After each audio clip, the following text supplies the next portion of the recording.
good afternoon. We'll be talking today about containers, and in particular, what they're made of. That's what's typically called software composition analysis. And I use the whale as an analogy because Moby, as in Moby Dick, is the name of the Docker project for the container open source parts. And their logo is also a whale. Okay, so the agenda, we'll be reviewing what are the problems we're trying to solve there, and what are the elements of a solution, and specifically what is the solution we've built, and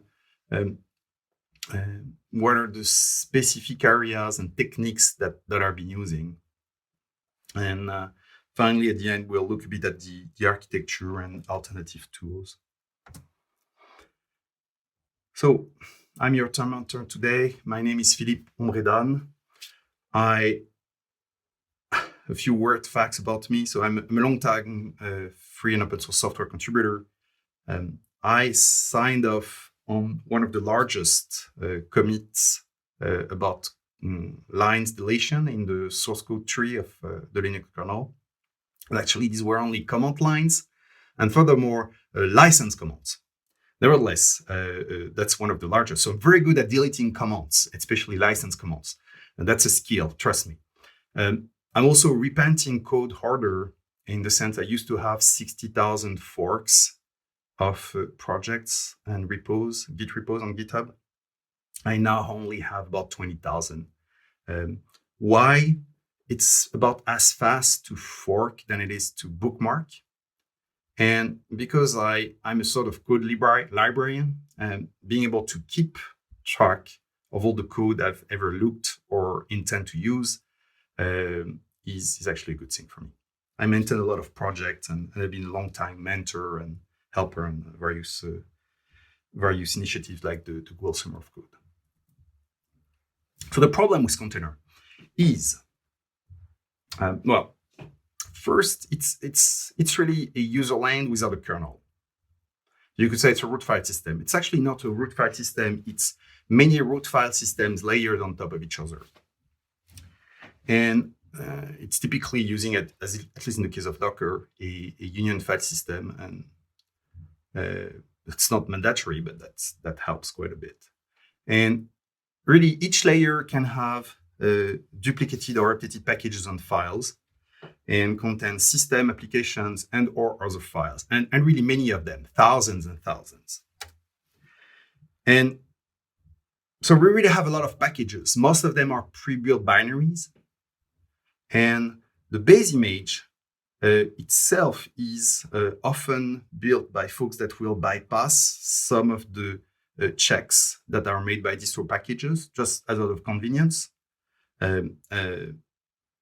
And so we end up having binaries, which are the base, on top of which we built other binaries, which are other images, and all of them being built on pre-built binary packages. And there's not always a clear provenance license, either because the metadata and or the license information and documentation has been stripped entirely.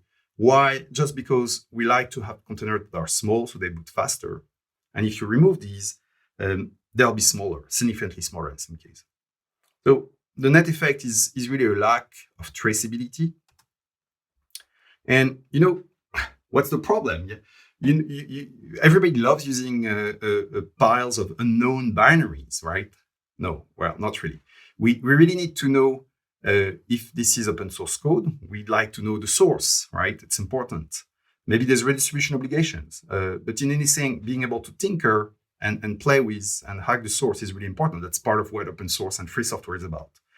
And we need to know what's the license. Does it match my own policies? If I'm doing GPL license code, I want to make sure I'm not reusing proprietary code, and conversely, I may want to do the same thing otherwise. And I'd like to know also that the code I'm reusing doesn't have well-known bugs and or security issues, vulnerabilities. And the thing is that with so many packages, we're really talking about sometimes in the range of 10,000s. I've seen cases of image collections for large software products that were redistributed with south of about 10,000 packages. So that's a lot. And there will be unknown, weirdly licensed, buggy or vulnerable code that will sneak in these packages. And so you could ask then, why do we want to use containers in the first place? And I think the key point is that we, and I in particular, as developer, I am lazy. And the ability to spin the user land from a well-known environment with well-known packages, that's eventually a different version of the set of package I used, is very useful from a test and development perspective. From a production perspective, having a stable environment that's well-known is also very appealing. And there's a lot of convenience there. And this is very convenient, and convenience very often beats everything. Okay, so now how do we solve the issue? In the future, we should be able to have fully vetted traceable containers, right, with reproducible builds. That means we should be able to build something and bit for bit being able to reproduce that build. So based on that, we would be able to establish a chain of trust that would be very clear without much extra overhead in terms of metadata and file. Problem, we're not yet there. And that's complicated stuff. There's a lot of progress, but we're not yet there, and definitely not yet there at the container level.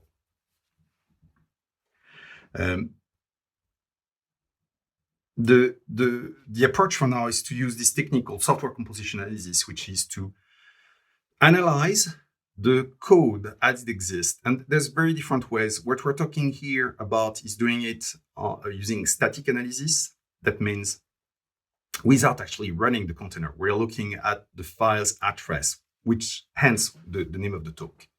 And the approach is pretty simple. We need to find all the system packages that exist there and all the application packages. So if you have, I don't know, Maven jar, a Node package, or Ruby gem, or a Debian or RPM package, we need to find them all. Then we need to find and determine what are all the files that have been installed by that package. So we can determine the provenance of all the files. And we will know also what's left, which would be things that would require specific attention. And then we need to find all the license and all the vulnerability. So the work plan is pretty straightforward. Nothing really complex there. Just the devils is in the details, as always.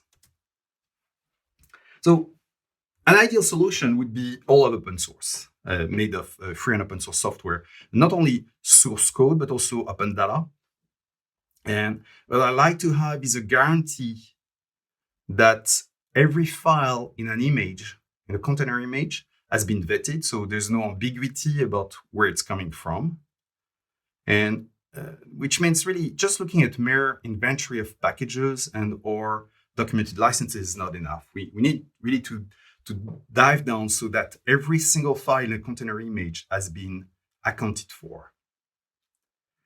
I'd like also to have a tool that's easy to script and customize, because there's no one size fit all. There's no one rule, one tool that can really rule them all.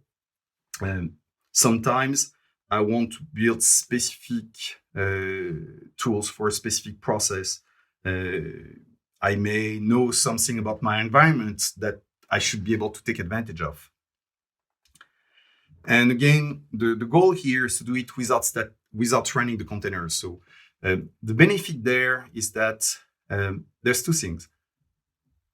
There's simpler installation. You don't need to run Docker. You don't need to mount file systems. You don't need to actually have Docker or Union file systems installed at all.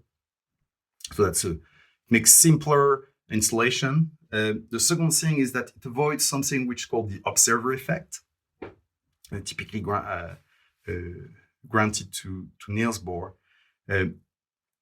which is that if you run inside the container you're trying to analyze, you will have to install tools in that container, which are themselves at that time part of what you analyze. So that creates a really weird situation where you have both the tools to analyze and what you're analyzing inside the container, and that just doesn't make sense. Okay, so the compositionalities pipeline is literally what you see on the left as an image is a graphic, simple dot graph, graphis graph that's created as an output of the tool as a documentation helper. But the process is you first want to prepare the image, so you extract it, you find out what its makeup, you read its manifest, what is the set of layers, what's the order, and so on. Then you need to determine in the layers, what is the distro we're talking about? What is the Linux distro that's been used as a base? And there could be sometimes more than one, but you need to determine that. And then for each image layer, you want to scan for system packages.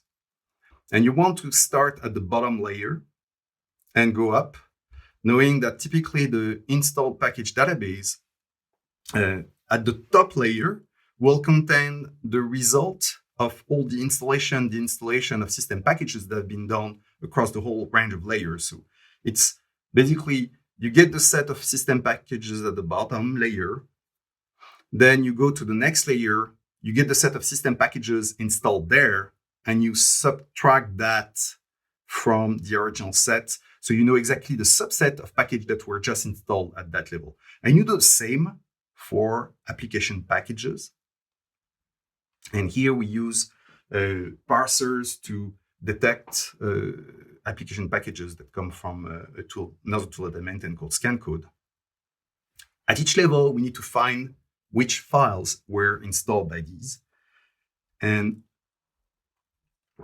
we can check if they've been modified in any way, shape, or form. And I'm really sorry if I'm so sweaty, but there's a big heat wave here, so bear with me. It's really hot.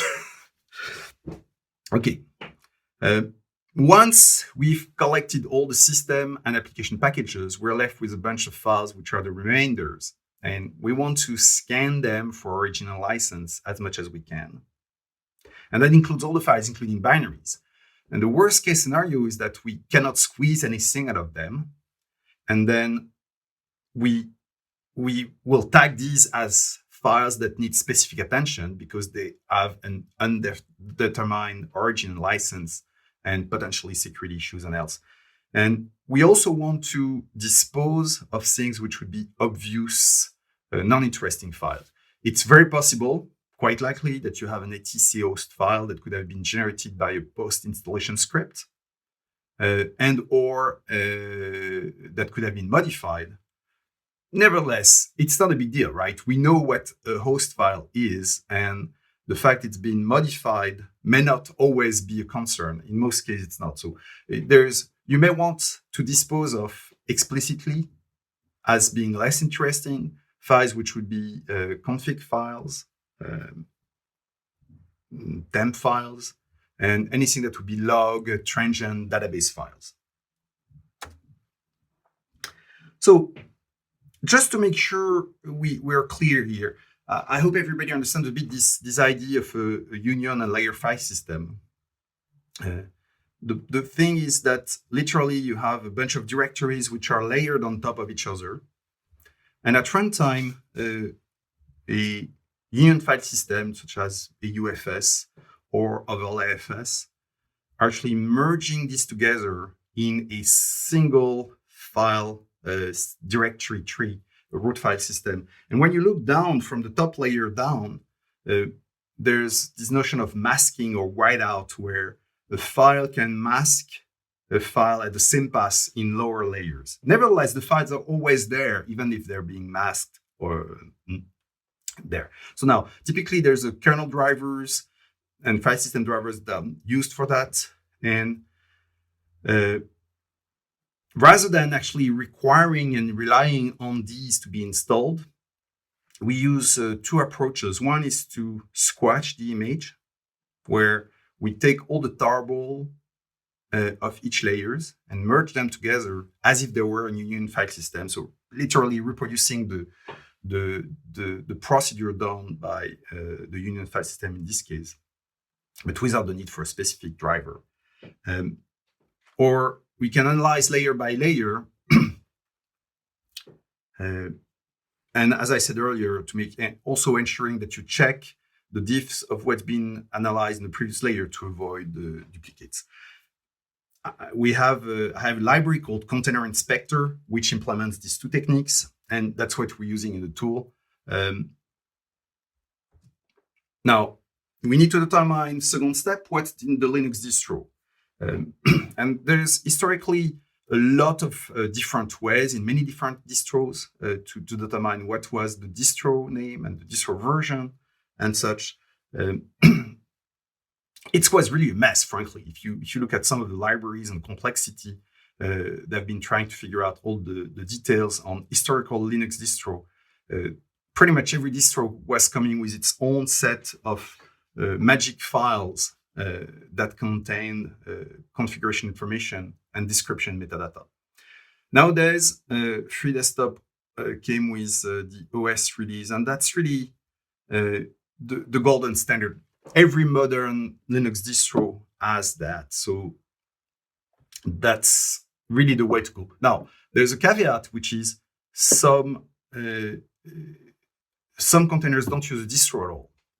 For instance, you can have a base image that has a super minimal user land composed of BusyBox or Toybox. And some images also, such as the one called distroless, may pretend to be from a certain flavor of distro like Debian, but they're really different and they're not exactly Debian-based. So there's something that's specific there. And it's really important to detect what the distro we use, because it drives after that what we're doing with this. And in particular, not only what's the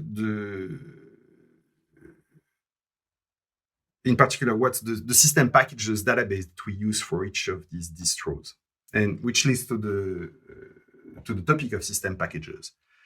So what we're doing here is, instead of running the tools and the package manager in the container, or mounting the package manager, mounting the file system, squashing them, and running the tools, what we do is we've implemented the ability to directly read each of the install package database.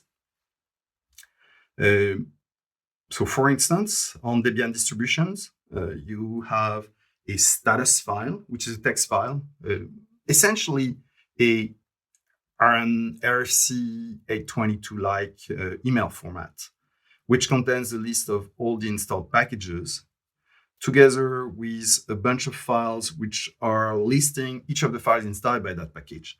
And you can also use that and do cryptographic verifications eventually to ensure that what you have is really what's meant to be there. So that's a first approach. It's pretty straightforward because it's text files. Distroless use something similar to Debian, as I said, but it's similar, but not exactly. So, but most of the code may be actually reused there because the bulk of that there. With a caveat, for instance, there's no easy way to track the set of installed files in a distroless install package, which is a problem of its own. On RPM distribution, we have varlib RPM packages, and it's could be named something different, packages DB or else. The problem is that there's really no single standard. I mean, historically, everything was based on the Berkeley DB database, hash database. And nowadays, there's been a bit of a change. So going forward, Fedora and probably in the future, Red Hat, CentOS are using blobs stored in a SQLite database. Older versions are still using Berkeley DB hash. And some other RPM-based distro are still using Berkeley DB. And SUSE is using a different format called NDB, which is built-in key value pair database that's baked in and built in the RPM tool itself. So it's a bit of a mess because of all these different formats, and also in the case of the Berkeley DB hash, there's not one version but several versions of the database, and the OnDisk format is not compatible, of course, between the different formats. You need to eventually rebuild this database.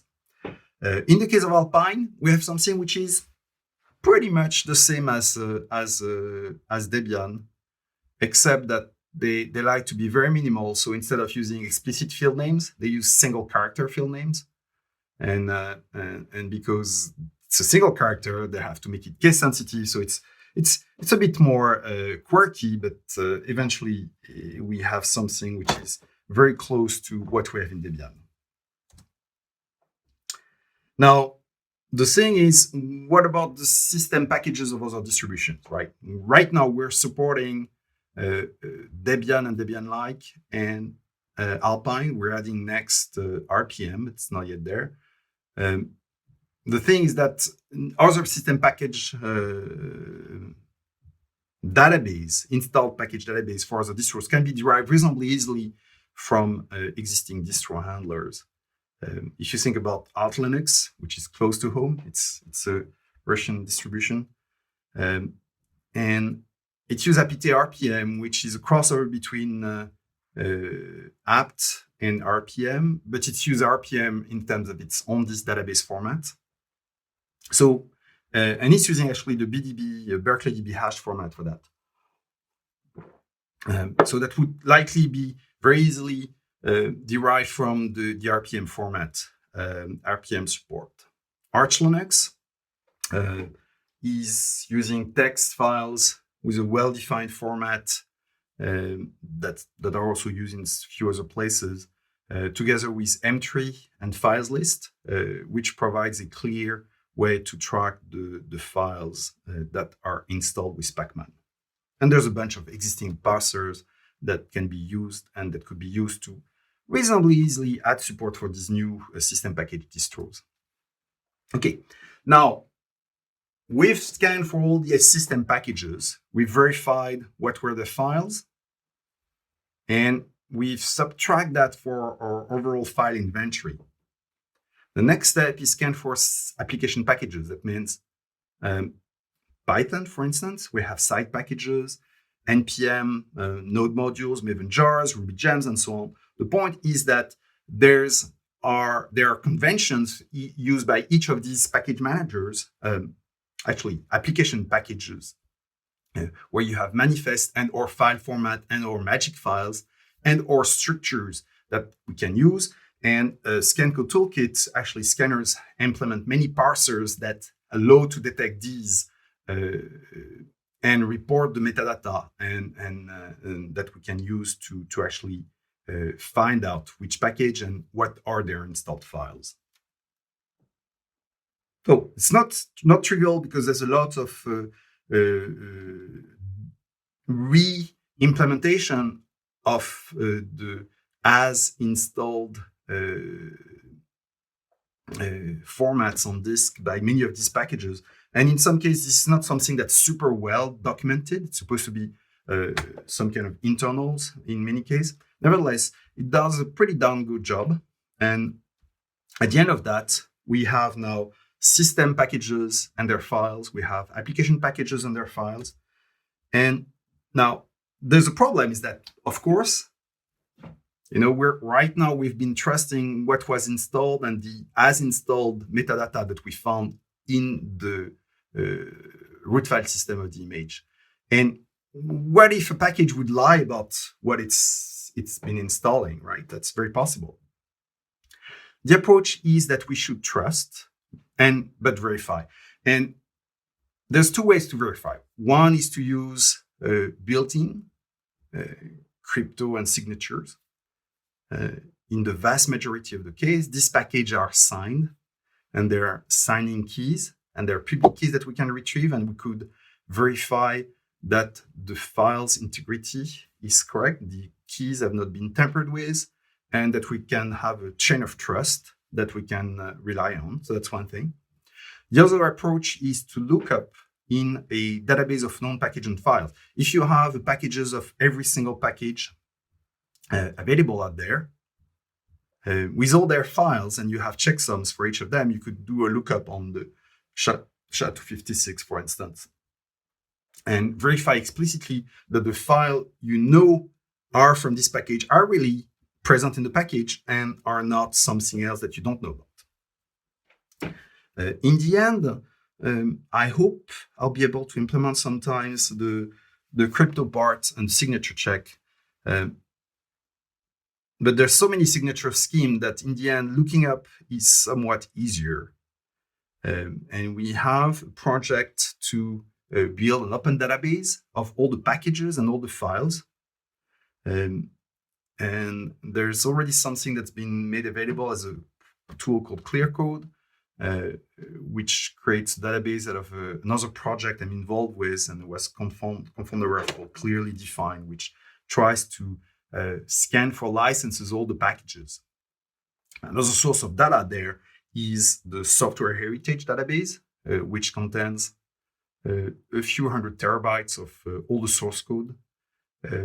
And it's a good source also to do checksums and lookups. So really important here in the future, the goal is to do an affirmative lookup, essentially do a diff between the files you have and the file that exists elsewhere to verify that they're there, modified or not, and determine whether the nature of the modification is something you have to be worried about or not. And in the end, ensure that if a package lies either mistakenly or knowingly about its file, then we can catch that information.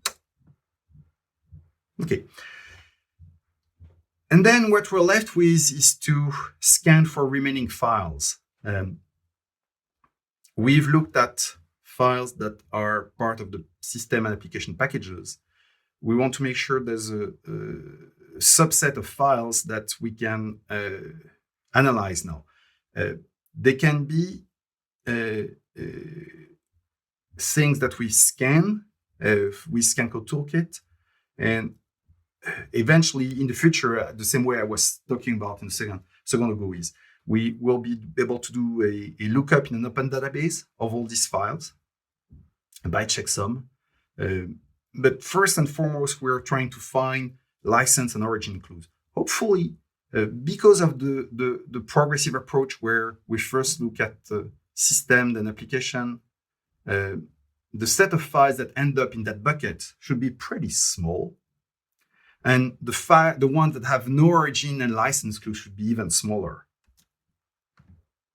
Okay, now once we've done that, we're left with a bunch of files which are neither system nor application files, at least not files contributed packages, and for which we have no clues of what their origin license could be. And really, these are suspicious files. These are the few files that you want to have a look at.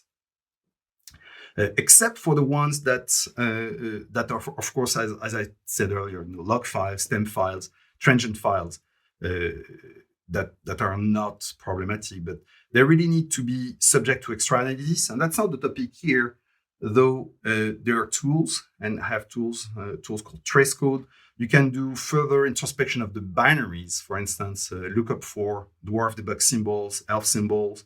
You could do C++ symbols name demangling to find out, and eventually look at the binary strings and all the reverse engineering techniques, so you could map back binaries to source code. And same thing, we're planning to build in the future a database, an open database of symbols, signatures, and strings that could be used for this kind of lookup. So it could provide clues for the origin of unknown binaries. Another approach could be, rather than to do lookup, to use a bunch of yara rules. Yara is a tool essentially similar to a virus scanner. It's multi-pattern matching that's used widely in the security world. So it would be an alternative. Either a lookup in an external database, or bring the database in a set of signature rules and use these signatures to detect, as a proxy to detect binaries. Okay, so we're pretty much done now. What about license and vulnerability? You know, in the end, we've been focusing mostly on the provenance. Of course, when we've identified files as part of a known system package or application packages, we can then look up and go to directly and get the actual homepage URLs, the package source code, the source code repository and all that. But what about the license and vulnerability? So at first, we are getting the license information from the metadata. We're also scanning the source code. The problem is that we need really these two, and we're building a database of all these as part of ClearDefine and more, because there's a large number of packages that have either incomplete and or missing or misleading license information. And hopefully we'd like this to be solved in the future. So for now, we're using our scancode toolkit together with building a database of these, and eventually having teams of curators that review all of that and make the data available openly and publicly, free for everyone. The second thing is vulnerabilities. It's a big kind of worms. It's a big problem. So, right, probably more important than license. Well, license is a getting item. You need to know what's the license before being able to use a package. But vulnerability is a real problem for sure. And what we're doing here is we're building a new aggregated database of open source known vulnerabilities called vulnerable code. And that's weird, but there's really no such thing out there today. There's a lot of silos of information and data available from each of the main package ecosystems and distro vendors.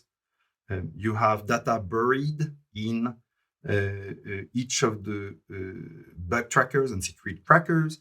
You have the National Vulnerability Database in the US, which tries to aggregate based on voluntary disclosures all the information about known vulnerabilities. But it's actually pretty crass in the end. The only solutions are commercial and proprietary solutions. We're building an open source and free alternative called Vulnerable Code. And the lookup is done using something called package URL, which is a project that I started and that's derived from scancode and vulnerable code. That's actually pretty popular now. It's even been considered by the NTIA as a replacement or alternative or supplement to the National Vulnerability Database CPE. And it's used in many security projects out there, in particular OWASP. And it's both for system and application packages. And in contrast with traditional vulnerability tracking system, its focus is on what packages are used by developers when we develop modern applications. I don't care too much about having a nice naming scheme for Windows 95 bugs. I want something which I can work with when I build the containers and node-based applications running on Linux. That's a very different world. In the future, we may consider using also yara rules to find signatures of binaries which are indicators of a certain vulnerability being present in a binary, which is really something that's slightly different from just a bare lookup. Okay, so the solution. It's a server to host pipeline execution and data storage. It's available from the command line. You can call it via curl. It's really an API server more than anything. It's you send it JSON, you get JSON back, and there's a bit of UI, but it's really very simple for now. And actually, let me show you the tool. So literally starting it is starting a Django thing. There's really nothing special about it. And this is how things look like. So let me show you the thing. So we have this notion of projects. And here we have two projects. And when you have a project, you can drill down on the project. This is all kind of crude UI on top of JSON. And you could see the packages which are found and all the files, or you could get comprehensive results at JSON. So here I can see that in this, let me zoom a bit maybe. In this images, which was likely about Alpine, I have this Alpine package. And that's what we call a Perl package URL, by the way. And I have a declared license. I have a place where I can check in the Git repo. So quite a bit of information. I know what's the corresponding source package in this case, and so on and so on and so on. So that's one thing. I can also look at things in a slightly different look, which is using the admin, which is a crude, like create, read, update, delete UI that's generated automatically by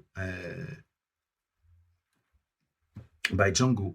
So if I look at this this package, this thing here, I can see the same UI, but it's just slightly more friendly as than JSON. And it's in database, so it's a Postgres database. You can really do whatever you want with it afterwards. Now, if we were to do something for real, so if you go to the bottom, there's a form. So let's say we do analysis of a tiny Alpine Docker images. So I have a bunch of Docker images there, from the tiny ones to the very big ones. I won't indulge you with a large one. We're going to take a tiny one, say this one, 7 megabytes. And right now it's uploading. Of course, it doesn't make sense to upload gigabytes. You probably would want to do that in the file system also instead, but that works fine. And here I'm selecting the pipeline. You can have multiple pipelines. Right now we're going to look at the one that's specifically for Docker. And that's pretty much it. So we could look on another tab what's happening here.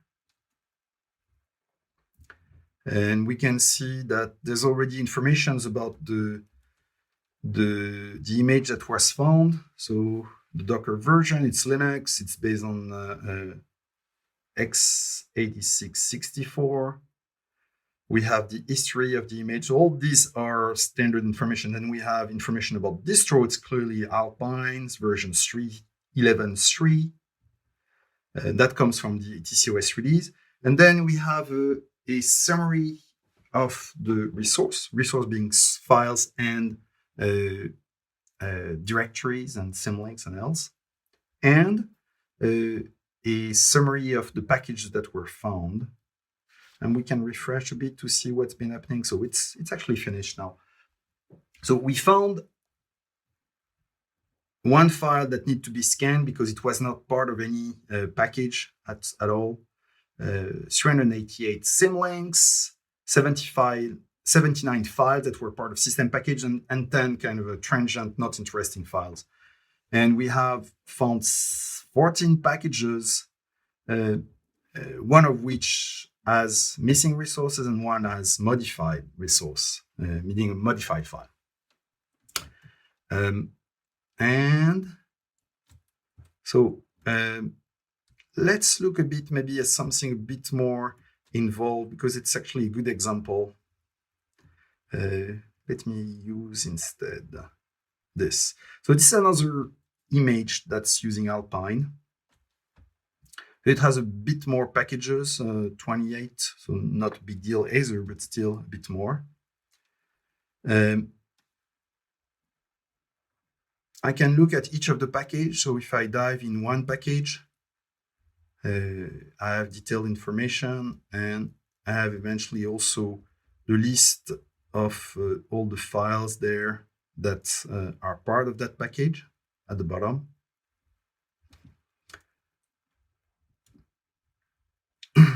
But what's interesting is also to look at what are the files for that package. So that's the name of the project, Alpine Wire Depths. Code base resource, Alpine Wire Depths. All right. And really what I'm interested is look at things that were either scanned, there's none, or that had no license, no clue about it, about anything. And we find that weird libcryptobox file, which is pretty fat, it's about 3.5 megabytes. So by all count, it's a pretty meaty binary. It's an ELF, 64 bits, shared library. There's absolutely no clue whatsoever where it's coming from. So that's a problem at SyncSync. And I'm gonna cut through the long story short. If you actually investigate, you'll find that this image was actually built from this Docker file here. Let me make that a bit bigger. And what it does, it's first builds a temporary image based on Alpine 3.8 that's then used to compile a Git clone. So really what we have here in this one-liner is the creation of this libcrypto.so thing. We could actually go to the project in question, and you would see that in the cargo, actually, what is that? Cargo build, so it's doing a build.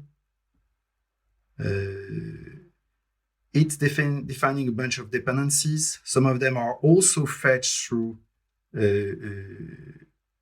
a Git clone. The license is GPL3, so it's not innocuous. I mean, these people want the source to be free, and there's absolutely no way to figure that out in the image that are effectively built and redistributed by the authors of the image themselves. So that's the kind of problem we're trying to track. It could be, of course, something which is a random binary with malicious intents. The problem would be the same. And so that just gives you an idea of the thing. Now, what's important to keep in mind here is that we had several hundred files in that image. We were able to single out that one suspect binary fairly quickly and efficiently. I mean, the scan takes a couple minutes. And now I'm left with one problem that I need to worry about, which is I have unknown code, and it requires a bit more work. And we were able to get to it. So there's more to it, of course. We're using behind the scene a library that's allowing us to manage this pipeline and resume, restart, and so on.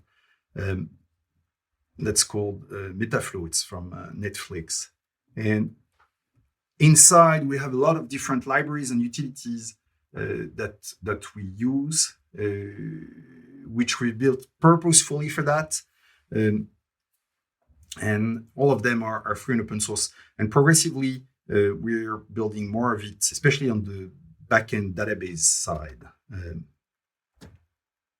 So now, in terms of alternatives, right? I'm not the first one to ever wanted to look at containers.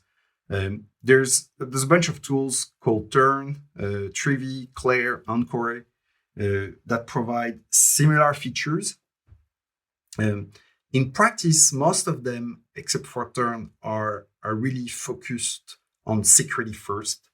That means they're pretty lax with licensing information, and they focus mostly on getting information about packages in a squash way. So there's a lot of shortcuts that have been taken in many of these tools, except for Turn, that I said, that also use scancode and the Debian parsing library internally. And the thing here is, what I care for is that one shared object that's suspicious, that has an origin that needs to be traced, and that was built from some remote file fetched during the build, downloaded, cloned, compiled, installed, and then it's gone with absolutely little, no information about that. Remember that actually, if I look at the thing that's left, I don't have the information there. If I were to look, actually, yes, we do. If I were to look in the image, in the image metadata about trying to figure out, so what is this layer about? How was it created? You know, what we see is that, actually, no, it's this one here. So I have a copy operation. I have no idea where this file is coming from. This is a blob, right? That's the whole problem we're trying to trace down. And so the other tools are mostly commercial. And again, most of them tend to have also both commercial and open source, less support for application packages, and little to no support to tracing the files we care for. At scale, being able to trace this file and laser focus on the few issues is really what's important. And they also typically require to mount the Docker file system and or run Docker. And we said that there was really an observer problem. If you're running Docker to actually analyze Docker image and you need to install things inside the image itself, that's a problem, both in terms of involvement and runtime configuration. Okay, so that's the status. And we have the base architecture that's in place. It's a bit more than 50% complete. We have most of the base libraries which are working. And the next step, really, what we're working on is reaching completion of the library, all the libraries and having a fully working tool. And it should be there in a couple of weeks or months at most. And that's pretty much it. So thank you very much for attending. You can reach me at these places. I'm on usually either the first few letters of my name on Twitter, Gitter, IRC, and many other places. And I look forward to your questions now. Thank you very much.